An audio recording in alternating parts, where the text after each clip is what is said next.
Hello, welcome to my channel. Today we're going to be talking about what to do when things go wrong. My name is Stephanie Obi. I'm the author of Knowledge is the New Gold.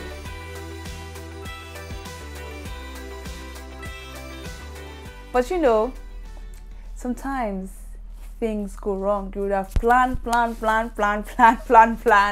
and all the things that you planned will not work out the way you've planned them. Now, the first thing you should do when stuff like this happens is that you should write a gratitude list. Like, just get a paper or a book, a journal that you have, and your pen, and then start writing things that you're grateful for. Like, number one, I'm grateful for life. Number two, I'm grateful that my computer worked. Number three, I'm grateful for internet. Number four, I'm grateful that one person paid for my product. Number five, I'm grateful that, just start writing the things that you're grateful for. And what you find is that you start finding things that you should be happy about, because when things go wrong, the tendency is to be upset and focus on the horrible things that have happened, that you don't even realize that there are other miracles that happen, there are things that you can be grateful for. So when you start writing all the things that you're grateful for, what you'll find is that you will make a shift. You make a shift, and instead of being upset and angry, you start being grateful and happy. And there's something about being grateful and happy. You start attracting good things. Like, you start attracting positive things, and you will not be sinking inside, sinking in sorrows or sinking into depression or anything like that. So it's very, very easy for entrepreneurs to go into this, sad spiral. So you have to be very careful. You have to protect your mind. You have to protect yourself. Take care of yourself. And one of the steps that I do it all the time. When things go wrong, I get my paper and my biro, and I start writing things that I'm grateful for. And before I know what's happening, I'm happy again. Number two, review your actions. What could I have done better? All right. What could I have done better? When you start thinking about what you could have done better, you start having ideas. You start seeing ways you could have improved on what you did, and that now gives you a perfect opportunity to learn from the experience. And if like my life had been perfect from the beginning, my entrepreneurship journey had been perfect, I made no mistakes, by now I won't be doing what I'm doing. Because right now what I do is that I help people to create, launch, and sell online courses. And the reason why I can do this is because I've been launching online courses since 2013. I've made so many mistakes, and every time I made a mistake, I kept asking myself, what could I have done better? What was the mistake I made here? What can I do next time? And what has happened to me now is that I've built up a body of knowledge. Like, I know so much about mistakes people can make and what they should be doing instead. And that's now my business. You see, I now help people to avoid those mistakes, and I'm not helping people to get results better. So don't like, if you make a mistake or things go bad right now, it's not the end of the road. Like, it's not the end of life. That those lessons you're learning can still be monetized later in life. All right, but you need to be documenting it. Ask yourself, what could I have done better? And you document it, and you start using them, as years go by. And what you find is that you get better and better and better and better, and one day everybody's calling you the expert in this thing, because you've done it so well, you've learned from your mistakes, and now you can start, you've gotten to a point where you're able to execute tasks flawlessly. Number three, this is very important, it's very crucial, it's very vital. Separate yourself from the mistake. Don't say, oh, this thing happened, I'm stupid, I'm a failure, I'm a this, I'm a that. You're not stupid, you're not a failure. You made a mistake. It does not mean that you yourself, you're the one who is stupid. Like, don't be so quick to attribute the mistake or failures to yourself. You can say, oh, I could have written this email better. This email was not properly done.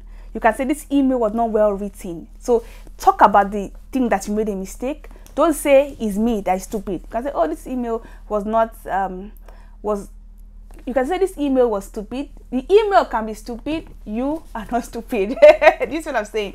Separate yourself from the thing that has a problem. Don't be too quick to say, oh, because this thing has a problem, I'm the one that has a problem. All right, it's not you. Separate yourself from the failure, and that way you're able to see the challenge for what it is, and you don't always you don't always attribute the failure to yourself, because if you always do this, after a while you start saying, oh, you know, I can never do this. I don't have the capacity to do this. Not people like me don't do this kind of things. I don't have the brain to do it. I don't have the wisdom to do it. I don't have the... You start, you know,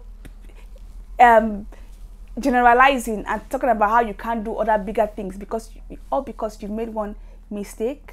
All right, you start talking yourself down, and most times we are our worst critic. You know, we nobody even has to do it for you. Sometimes you can be your worst critic. You can be criticizing yourself. You can talk yourself down all by yourself, and this is why I said you always have to guard your mind, like guard it, and fight those thoughts when they come, because you are not your mistake.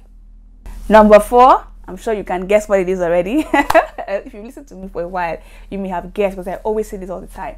Number 4, forgive yourself.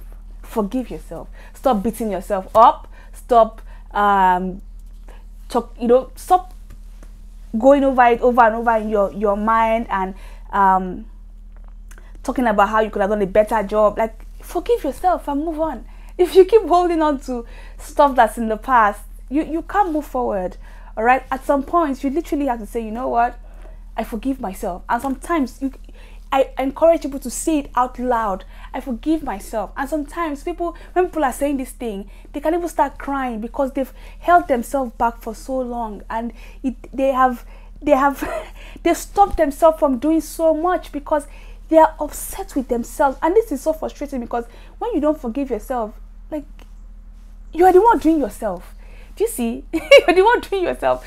So forgive yourself. And if there's another person who you feel is responsible for not helping you to move forward and stuff like that, or somebody who was responsible for making you make a mistake, forgive that person. You too, forgive yourself. Take responsibility for what happened. Forgive yourself and move on. One thing you should always tell yourself: I'll do better next time. This thing is so powerful. But you tell yourself this: I'll do better next time. Number 5, try again. Try again, try again. I remember, I can't remember where I heard the song, that there is always sunshine after rain.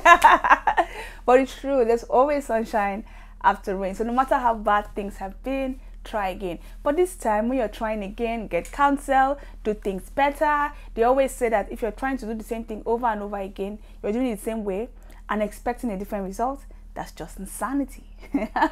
So if you're going to try again, look for different ways to actually do the same thing so that I can get a better result. If you're doing the same thing over and over again and expecting a different result, you're going to get into deep troubles. One of my clients, you know, when she was sharing her testimonial with me, she said, I've been doing something for a very long time, the same way, getting the same results, and then I decided to try again, but this time I decided to use Stephanie's method and I got results. When I saw that thing, I don't know what, I felt so emotional, but it's the truth. That's how life is. If you want to be able to get a particular result, you have to do things the right way. And if you don't know the right way to do it, please get help. All right, because the longer you spend trying to achieve something and making mistakes, one day you're going to get tired and you're going to say, you know, this dream, I'm tired of this dream. Sometimes it can also be that you don't even have the opportunity to keep trying again. Life happens and you have to abandon your dream and go and just, you know, and go and deal with some other bigger issues. So now that you have time, please don't try to make all the mistakes. Get help and look for counsel. Get people who have gotten results and let them help you to get results faster. I hope that this has helped, and we can have a more robust conversation about this in the comment section of my blog at www.stephanieobi.com. I would like to hear your thoughts. Have this video helped you, or do you have any other way that you deal with this issue of, you know, of moving on after you've had a heart blow, please share with us in the comment section. I would love to hear from you. And you know, if you're just coming here, you just stumbled on my video and you never heard about me before, please subscribe. You can visit www.stephanieobi.com to read about me and to read my story. And if you have a friend who has to listen to this video, please share it with them. Like, I've had a very strong conviction to talk about this, and I hope that this helps people who get to watch it. So please share it with them. Thank you so much for watching, and I hope to see you same time next week on YouTube.